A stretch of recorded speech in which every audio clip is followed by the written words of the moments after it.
Muito bem, agora nós vamos iniciar o nosso processo de elaborar o nosso planejamento, o nosso cronograma, a partir daquela obra real, né? Da planilha de orçamento da obra real. Mas, como é que nós vamos lançar os dados da planilha se no MS Project as tabelas que ele possui, vamos dar uma olhadinha aqui na tabela mais comum, que é essa tabela aqui do gráfico de Gantt. Quando você abre o MS Project, a gente já entendeu que ele vem normalmente aqui para o gráfico de Gantt por configuração padrão, a não ser que você altere essa configuração. E no gráfico de Gantt nós já vimos que temos uma determinada tabela e até já trabalhamos com ela. Essa tabela, se você for aqui no menu Exibir, na guia Exibir, né? Você vai encontrar uma opção chamada Tabelas. Tem uma seta aqui que aponta para baixo, uma lista. E você percebe que existem várias tabelas, por exemplo, controle. E aqui eu tenho a configuração da tabela de controle. Por exemplo, tabela hiperlink. E aqui eu tenho a configuração dessa tabela hiperlink. Eu tenho uma tabela chamada trabalho. E aqui eu tenho a respectiva tabela. Qual era aquela, Alex, que a gente estava inicialmente, a que ele usa no trabalho de montagem do cronograma? A tabela padrão para montagem do cronograma se chama entrada. Então, essa é a tabela que nós usamos antes. E aqui na tela do gráfico de Gantt nós fizemos aquele primeiro cronograma. Bem, agora vamos aprender então como criar uma tabela nova, né? Essa vai ser uma aula muito bacana porque nós vamos criar uma tabela para que depois, na próxima aula, a gente copie os dados da planilha que está no Excel e levemos para essa tabela nova. Vamos chamar essa tabela de orçamento, tá legal? Então, como é que nós criamos uma tabela nova? Nós vamos aqui na guia tabela, aliás, na opção tabela da guia Exibir, né? Na opção tabela. E aqui eu vou numa opção, na lista, último item chamado mais tabelas. Quando eu clico em mais tabelas, ele abre uma caixa e mostra que existe inclusive várias outras tabelas, não só aquelas iniciais. Eu tenho outras tabelas. Por que ela não apareceu naquela lista inicial, Alex? Pelo seguinte, ó. Por exemplo, eu vou pegar aqui a entrada para a gente entender e vou clicar em editar. Observe que bem aqui do lado direito, quando eu abro a edição da tabela entrada, eu tenho aqui uma caixinha ligada chamada mostrar no menu, né? Eu vou fechar aqui, eu vou pegar essa datas de restrição, ó, e vou pedir para editar. Data de restrição não está clicado mostrar no menu, é por isso que o menu é aquela lista inicial, tá certo? E é por isso que ela e outras não apareceram. Então você pode acessar mais tabelas. Mesmo assim, essas tabelas não possuem uma tabela voltada para o orçamento. Nós não vamos sair aqui abrindo de uma por uma, porque não tem necessidade. Eu já sei que não tem, vamos aprender a criar uma nova. Então, a tabela que a gente partiu foi a entrada. Você pode criar uma tabela nova, ó, clicando aqui e configurando tudo do zero. Só que eu vou cancelar, eu não vou fazer isso. Eu gosto de normalmente fazer assim. Eu já estou em entrada. Aquela tabela nova que eu quero é até parecida com a de entrada. Então, eu vou copiar. E aqui onde tem copiar, ele criou a cópia de entrada. Eu vou apagar esse texto cópia de, né? Observe que ele tem um Ezinho aqui. Esse Ezinho comercial indica na lista aonde vai estar sublinhado para o atalho. Deixa eu te explicar melhor. Vou cancelar aqui, é melhor você vendo. E vou cancelar aqui também. Observe que quando eu clico em tabela novamente, ó, tem um sublinhado embaixo do E, um sublinhado embaixo do C. Aqui, ó, tem um sublinhado embaixo do S, tá vendo? A posição desse sublinhado é indicado por aquele E comercial, que vai servir para o atalho, né? Se você estiver usando atalhos via teclado, vai servir para isso. Então, vamos criar a nossa tabela orçamento, com uma cópia de entrada, que a gente já entendeu. Vou apagar o cópia de e vou colocar aqui o orçamento, deixar o O do lado do Ezinho comercial, orçamento. Vou dizer que eu quero que ele mostre no menu. Bem, aqui eu já posso configurar várias coisas e eu vou te mostrar duas formas diferentes nessa aula da gente configurar. Uma por essa caixinha de definição e outra na própria tabela direta. Então vamos entendendo aqui, ó. ID. O que é o ID? ID ele chama de identificador. Identificador é o número da linha, é o que vai aparecer nessa coluna preta. Lembra que aparece a linha 1, 2, 3? Esse campo se chama identificador. E ele é cinza e os outros são brancos. Por quê? Porque bem aqui, ó, nessa configuração, está escrito, ó, bloquear a primeira coluna. Se eu desligar, ele não vai mais ficar cinza.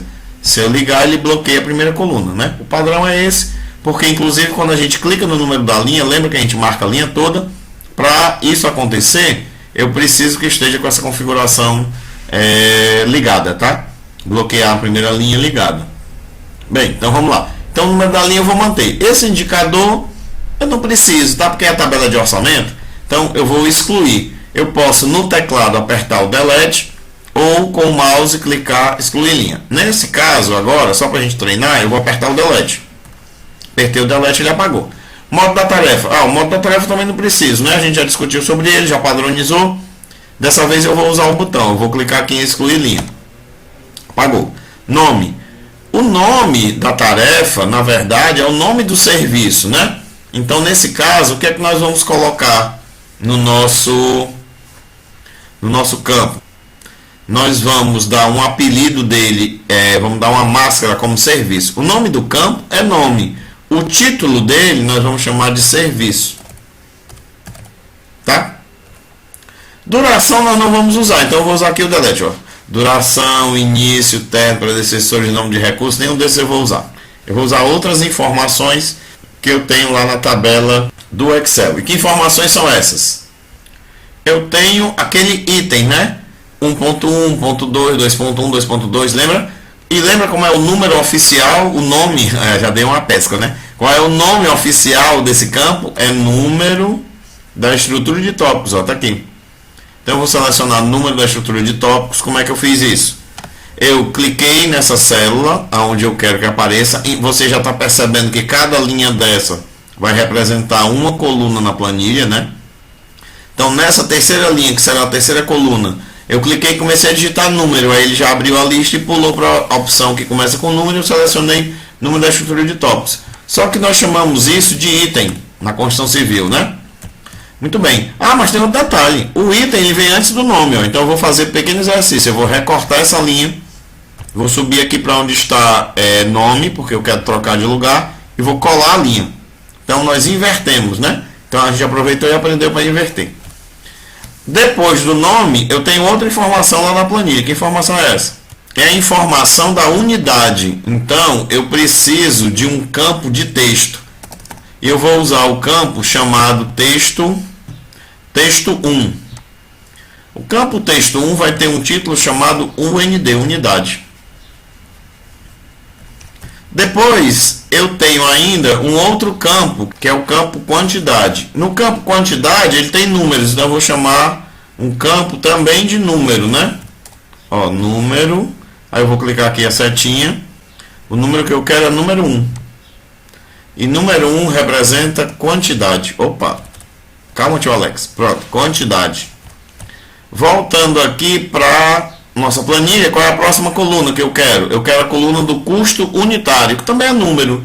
Então eu vou informar que eu quero número,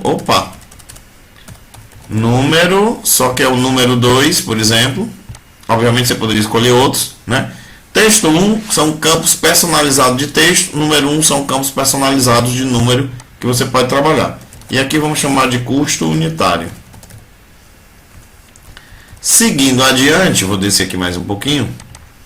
Lá na planilha do Excel, nós temos a seguinte informação, que é o código da tabela, código da composição, aliás, na tabela do Sinap, naquela obra. Então, aqui, o código ele pode ser alfanumérico, né? Pode ter letras e números, por exemplo. Então, nós vamos usar aqui o texto 2. E vamos colocar aqui o apelido dele, o título de Sinap. Muito bem. Em seguida nós temos o que? Temos o custo total. O MS Proxa ele tem um campo chamado custo, onde ele vai atribuir a cada serviço, né, que ele chama de tarefa, o custo daquela tarefa, ou seja, o custo daquele serviço. Então nós vamos utilizar esse campo chamado custo. Mas vamos usar o título custo total, porque é o nome que está na planilha e é o nome que normalmente nós usamos. Então veja bem, com isso a gente consegue copiar praticamente todos os dados da planilha, tá? Então, a nossa tabela orçamento está montada, ela vai ficar aqui definida para se mostrar no menu, né? Mostrar no menu, vou dar um OK. Ela apareceu aqui na lista e vou pedir para aplicar. Quando eu clico para aplicar, ele trouxe a tabela com os campos que nós definimos E observe que aqui na lista das tabelas aparece agora o nome dela, ela está disponível para a gente nesse arquivo, tá certo? Muito bem. Então, com isso, nós temos o nosso arquivo preparado para receber a planilha, mas antes eu só quero te mostrar o seguinte: nós poderíamos ter construído a planilha também, de certa forma, depois de ter criado, né, essa nova planilha, porque ela tem um nome orçamento, uma planilha nova. Detalhes dos campos, como por exemplo, a largura do campo eu posso ajustar aqui. Eu posso inserir uma coluna. Por exemplo, aqui eu clico com o botão direito e peço para inserir coluna. Ele me traz os campos disponíveis, né? Então eu poderia ter pego aqui, por exemplo, qualquer um daqueles campos de número de texto, ó, por exemplo, número, vou botar aqui, número 10, né? E o número 10 eu poderia ter dado alguma definição clicando 2 vezes sobre ele, eu posso alterar o nome dele, ó. Ok? Que não é o caso.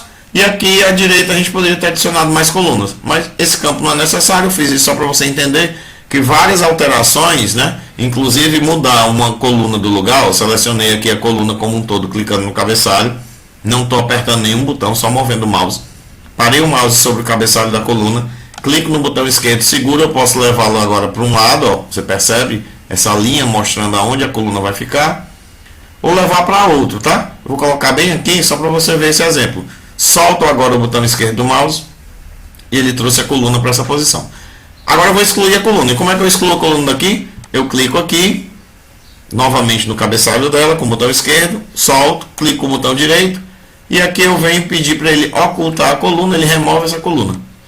Pronto, ele removeu a coluna e eu fiquei com a planilha, aliás, com a tabela do MS Project, para que eu possa montar os dados da planilha lá daquele modelo Caixa Econômica, que é o que nós vamos fazer na próxima aula. Te vejo lá!